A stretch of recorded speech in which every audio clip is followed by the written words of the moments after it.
My name is Lila. I'm 24 years old, from an extremely wealthy family in Palo Alto. My father owns a private aerospace firm that contracts with governments I can't even name.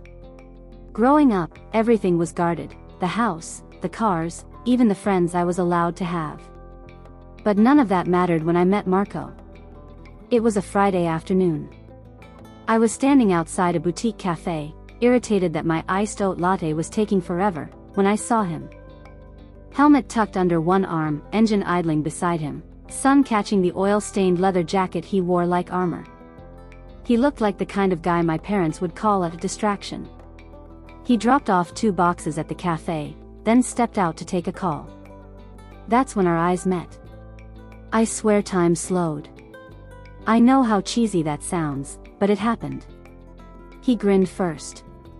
A crooked, self-assured kind of grin.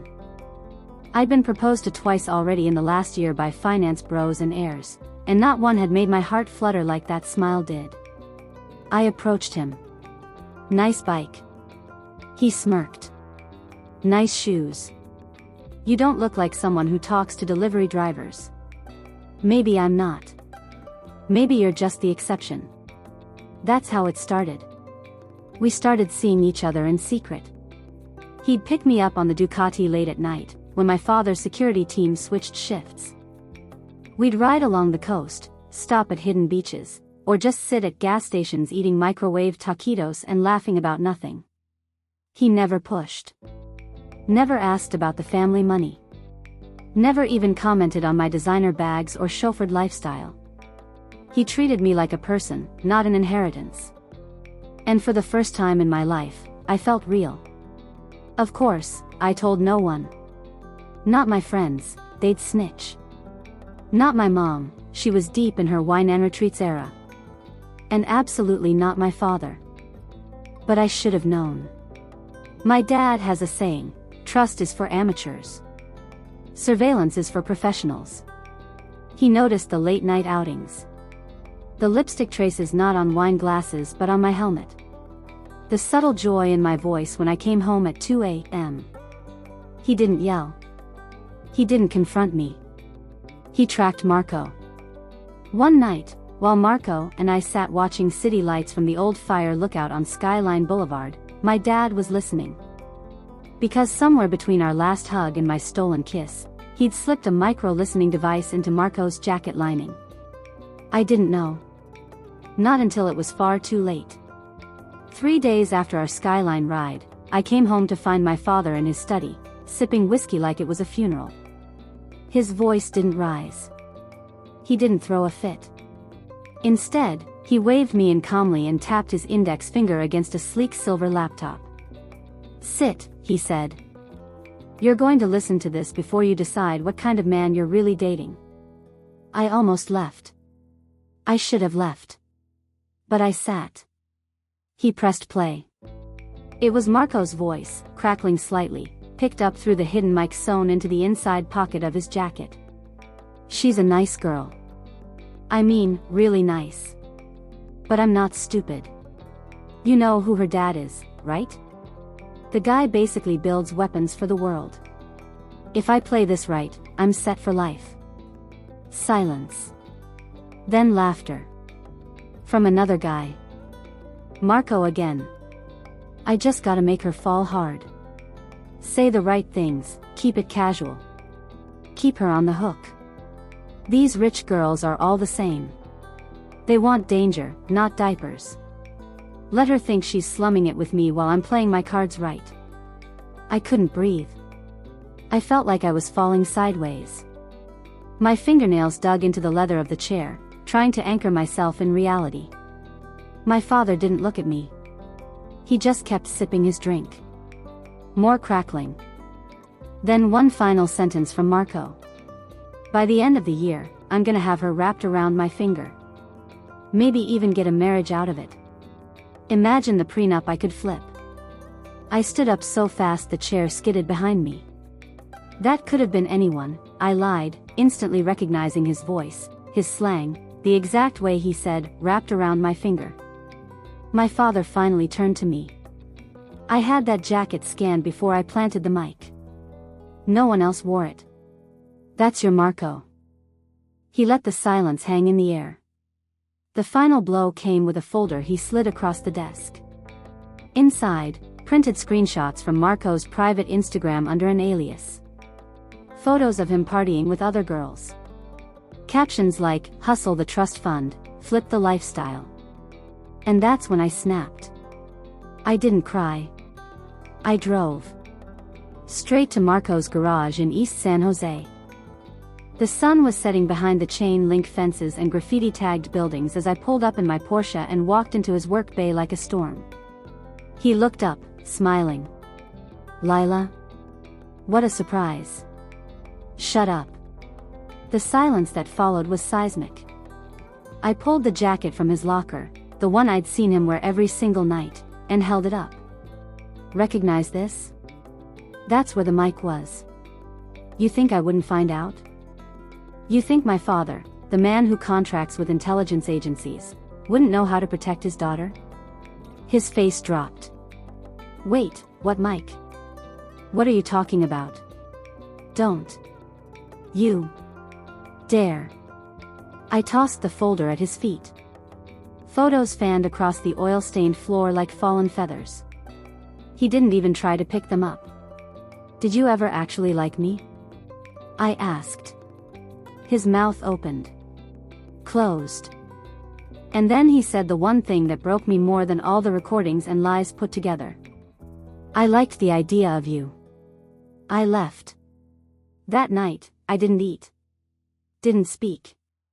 I lay in bed, staring at the ceiling while the echo of his voice, "I liked the idea of you," pulsed through me like poison. And that's when I realized. I had no idea who I was without him.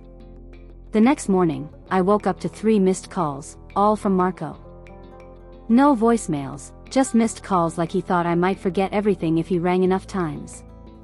I blocked his number. By noon, he'd switched to email.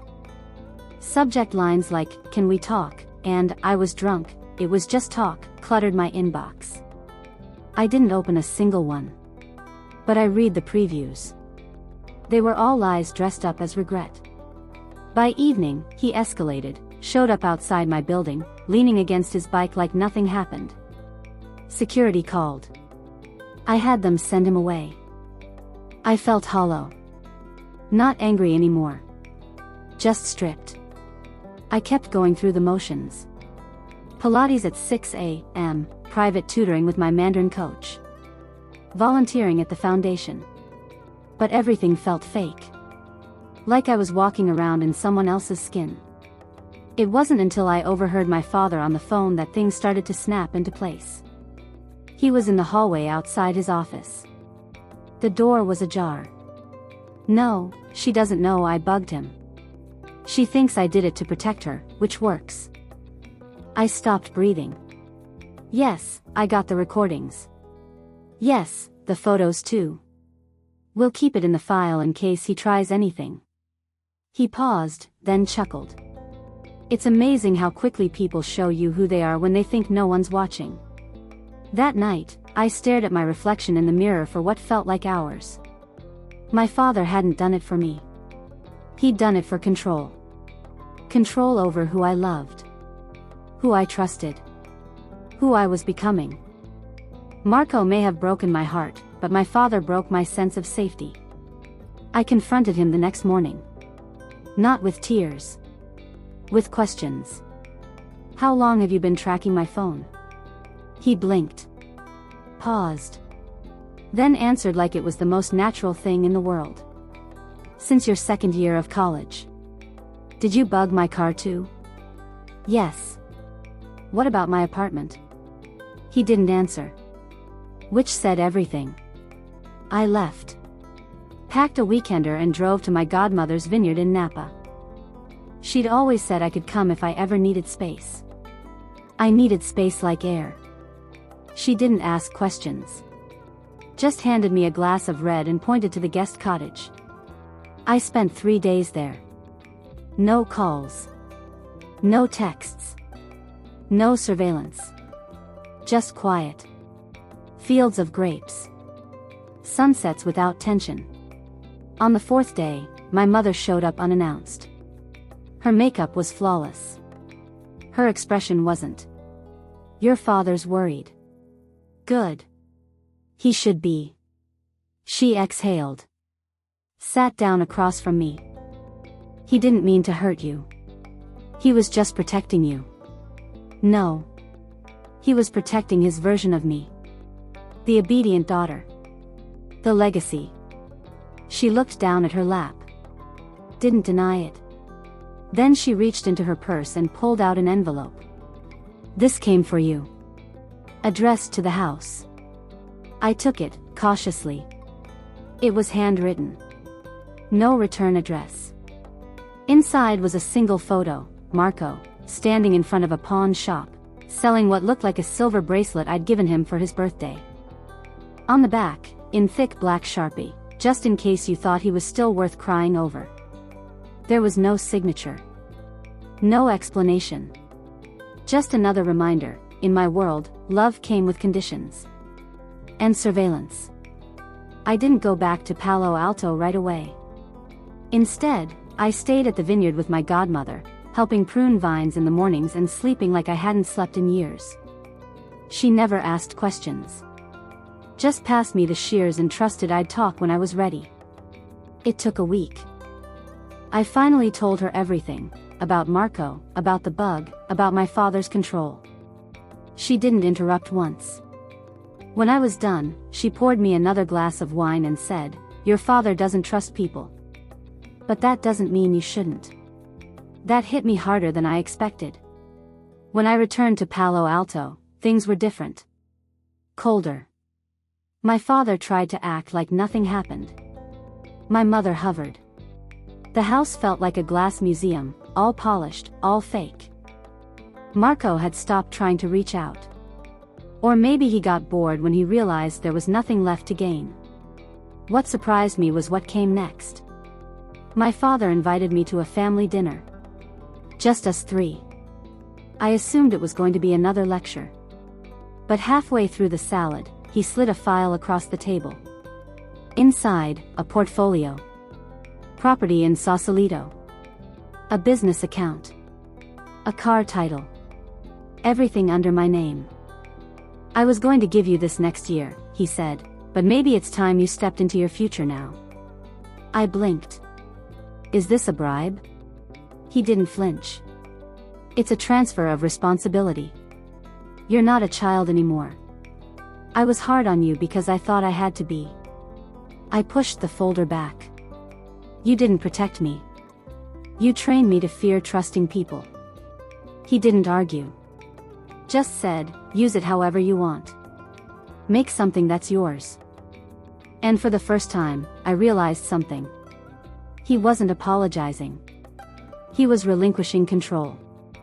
That night, I lay awake staring at the ceiling of my childhood bedroom. Thinking about Marco. About all the versions of me my parents had tried to build, the perfect daughter, the heir, the obedient student. But I wasn't any of those things. The next morning, I packed the folder, left the mansion, and checked into a hotel downtown. And I started calling architects. The architects I reached out to weren't just designers, they were visionaries. I wasn't building a house. I was building a future. A clean break from the past. The property in Sausalito had ocean views, wild cliffs, and a stretch of road too narrow for anyone to chase you down without warning. I picked the youngest firm on my list. 3 women, all under 30, who pitched me a concept called freedom in form. They didn't talk square footage. They talked light, movement, and security. One of them looked at me and said, "We'll design you a fortress you'll never want to run from." That sold me. The project began within a week. While they worked on sketches, I started meeting with advisors. Not my father's people, my own. A woman named Renata, ex-Wall Street, now focused on women's financial independence, helped me restructure the business account into a trust. One that no one else could touch. And then came the twist I never expected. Marco reached out again, not with flowers, not with calls, but with an NDA. A non-disclosure agreement. It came via courier. Cream envelope, no return address. Inside was a 4-page legal document and a short handwritten note. You've got recordings. I've got regrets. Let's not ruin each other. Sign and it all goes away. I stared at it for a long time. Then I called Renata. She laughed, hard. He's scared. That means you've got leverage. Want to press charges? Sue for emotional fraud? Leak the footage? I shook my head. I don't want revenge. I want silence. She advised me to counter. So we did. Our version of the NDA included a full confession, notarized. A signed acknowledgement that he had targeted me for financial gain. And a clause that if he ever spoke my name in public, he'd owe me $250,000. He signed it within 48 hours. And just like that, Marco was gone. Erased from my narrative. I poured all my energy into the build. I picked out every tile, every window latch, every panel of treated glass. The house was built into the cliffside, solid, angular, impenetrable. And somehow, still full of light. The day the foundation was poured, I stood in the mud, hands on hips, wind whipping through my hair, and felt, for the first time, like I owned my life. I wasn't just escaping the legacy anymore. I was rewriting it. It took 8 months to finish the house. 8 months of excavation, design meetings, and watching strangers slowly build me something I could finally call mine. I checked in often but never hovered. I wanted the structure to rise without the fear and perfectionism my childhood home was built on. In that time, my relationship with my parents settled into something polite but distant. We spoke, occasionally. Short, careful conversations about logistics, trust paperwork, and property taxes. Never emotions, never Marco, never surveillance. But the silence never meant safety. It meant retreat. Then, out of nowhere, I received an invitation. A formal one. My father's company was hosting its 40th anniversary gala at a museum in San Francisco. Everyone would be there, investors, media, global partners. My name was listed on the program as a speaker. I hadn't been asked. I forwarded it to Renata. She called me within minutes. They're trying to showcase you. After everything, now you're the daughter worth parading. Should I go? Only if you control the story. So I did. I worked with a stylist, someone who specialized in powerful understatement. Black silk dress. Simple gold earrings. My mother would have picked diamonds the size of olives. I chose elegance that whispered. When I walked into the gala, arm in arm with Renata, I saw the shift immediately. Eyes turned. Not in the way they used to, not the tabloid way, not the heiress way, but the "oh, she's actually formidable" way. My father approached. Polished. Predictable. You look wonderful. You'll speak after the CFO. Just 5 minutes. Thank them for attending. Be gracious. I wrote my own remarks, I said calmly. He blinked. I walked on stage when my name was called. Cleared my throat. Looked out at hundreds of people who knew me only as a surname. And then I said this. Legacy is a complicated word. It can be inheritance, yes. But it can also be control. And fear. And silence. I'm grateful for the resources I was given, but I'm more proud of the ones I earned. Not by loyalty, but by boundaries. Not by obedience, but by walking away. The room was frozen. No one coughed. No one moved. Tonight, I stand here not as an extension of this company, but as its wake-up call. This is no longer the age of dynasties. This is the age of rebuilding. Of choosing your name, instead of being defined by someone else's. I stepped off the stage to stunned silence, then a ripple of applause. Not explosive. But real. Later that night, my father found me at the edge of the courtyard, glass of champagne untouched in my hand. You humiliated me. No, I said. I liberated myself. He didn't respond. As I turned away, I realized I wasn't walking away from him. I was walking towards something else entirely. Myself. 3 weeks after the gala, a letter arrived. Not an email. Not a legal memo. A real letter. Thick ivory paper, sealed in wax with my father's crest, the same one etched into the gates of our estate. My name was handwritten in calligraphy I didn't recognize. I nearly threw it away. But curiosity got the better of me. Inside was a single sheet, folded 3 times. No date, no greeting. Just one paragraph in my father's unmistakable hand. If you want answers, come to the archives. You've earned the right to know what the legacy really is. That was it. The archives were a section of the estate I was never allowed in. As a child, I used to sneak toward the heavy oak door in the west wing, only to be shooed away by staff. It was a forbidden room, filled with generations of Morrison's secrets, records, and, apparently, revelations. I didn't reply. I just drove there the next afternoon. No one greeted me. The door to the archives was already open. Inside, the room was colder than I remembered. Dust motes swirled through shafts of sunlight cutting across antique bookshelves. There were filing cabinets, metal safes, and a massive desk topped with a single leather folder. My name was embossed on it. I opened it. The first thing I saw was a birth certificate. My birth certificate. Only it didn't look right.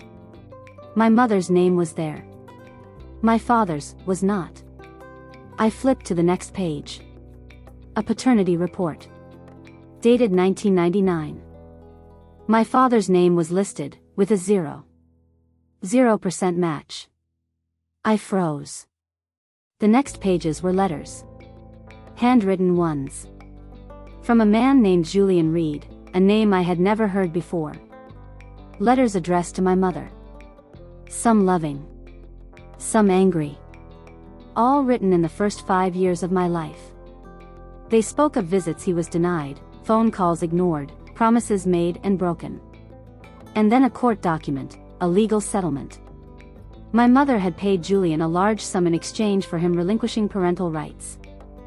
With a non-disclosure clause. I felt like the floor had shifted.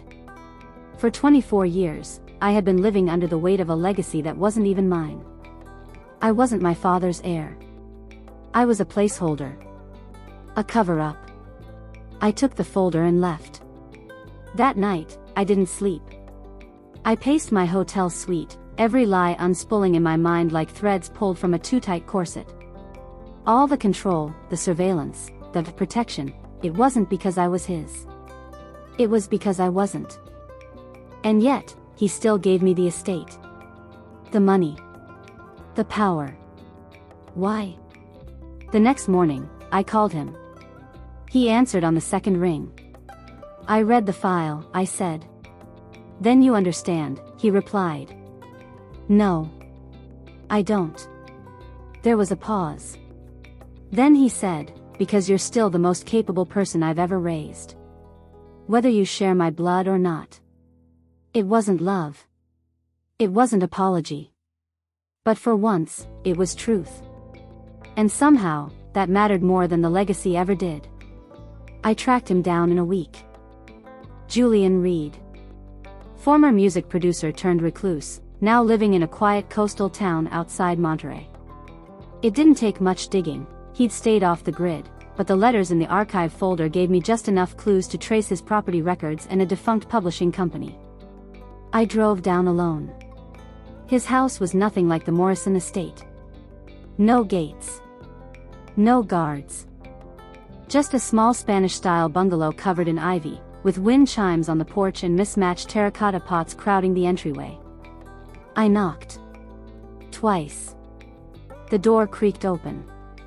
A man, late 50s, beard, eyes like mine, blinked out at me. Julian Reed? He nodded slowly. Yes?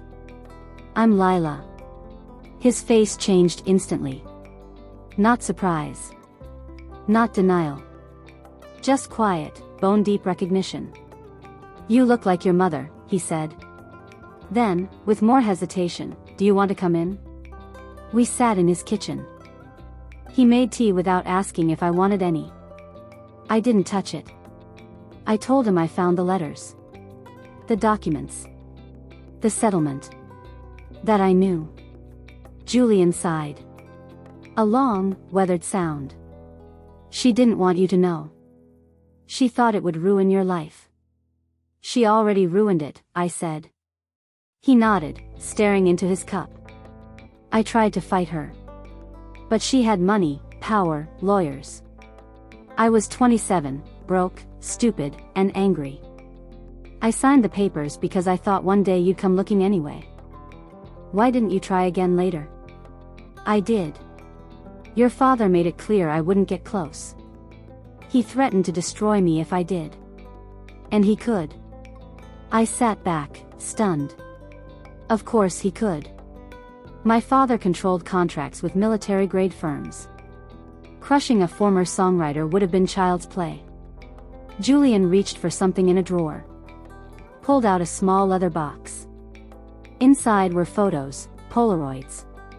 Of me as a baby. Toddler. First birthday.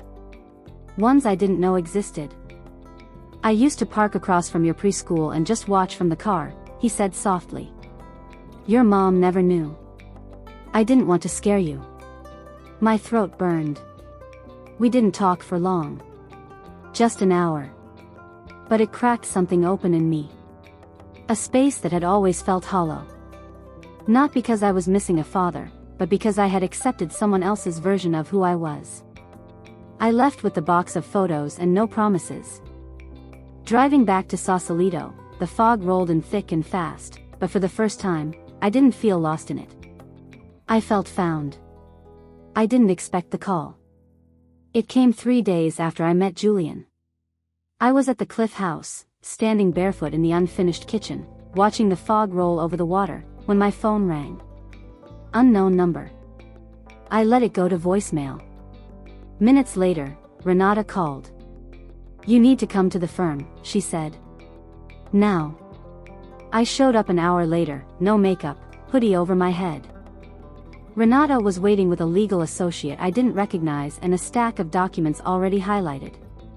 "Your father updated his will," she said. "Last week." My pulse jumped. What did he change? Renata slid a page toward me. Everything. It was all there in black ink and heavy legal jargon: the estate, the trust, the Sausalito house, all holdings, everything, was now in my name. The twist? There was a clause. If I declined any part of the inheritance, it would trigger an automatic distribution of assets to a distant cousin my father despised. I couldn't reject part. It was all or nothing. Why would he do that? I asked. Because he's not just handing you a legacy, Renata said. He's forcing you to become its keeper. It wasn't a gift. It was a bind. Later that night, I received an envelope. No name. No return address. Inside was a single note in my father's handwriting. Control is inherited. Just like power. Use it better than I did. I didn't sleep. I walked through the rooms of my new house as if haunted. Not by ghosts, but by expectations. My whole life had been a performance for a man who knew I wasn't his.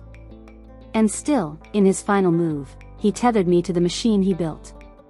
I could walk away. I had the means now. But something in me refused. The next morning, I called Renata. We're accepting the inheritance, I said. But we're restructuring the entire empire. Every asset, every firm.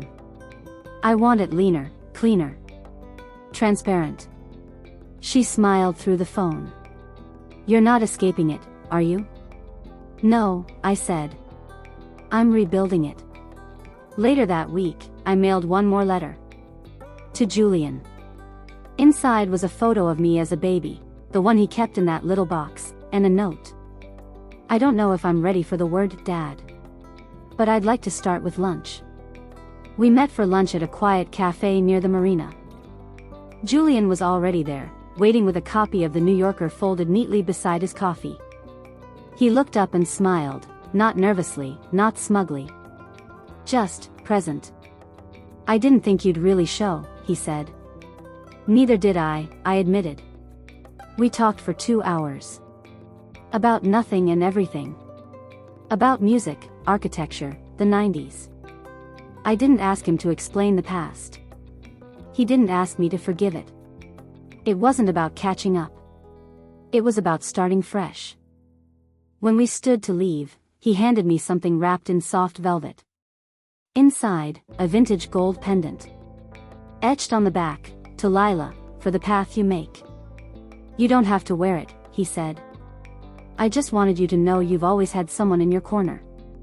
Even if I was kept in the dark." I hugged him. No speeches. Just a quiet embrace between two people who shared blood, yes, but now also something closer to trust. Back at the Cliff House, construction wrapped. The final mirror was hung. The last tile grouted. It was finished. And I was different. I stood in the glass hallway, ocean stretched out before me, and looked at my reflection, not the girl who had once begged for love through silence, nor the daughter who was raised to inherit chains disguised as privilege, but a woman who built something real. The trust, the empire, the house, none of it defined me now. What defined me was this: I had faced down betrayal, surveillance, secrets, and manipulation. And I had chosen myself. Again and again. I launched a new foundation. Not in my father's name. In mine. Focused on education access and female entrepreneurship. Not as penance. But as purpose. Sometimes, I still dream about Marco. Sometimes, I picture what would have happened if I hadn't found the bug. If I had stayed naive. But those dreams don't sting anymore. They remind me of who I was, and who I never want to be again. I saw my mother last week. Briefly. She didn't say much. Just, "You look strong." I told her, "I am. I don't know what happens next. There's no map for this kind of reinvention. But I know this. Legacies are not what we're handed. They're what we choose to keep, and what we dare to change. So here's mine: I am Lila. Not a product of bloodlines. Not a prisoner of wealth. Not someone's pawn. I am the architect of my life. And for the first time ever, I am free.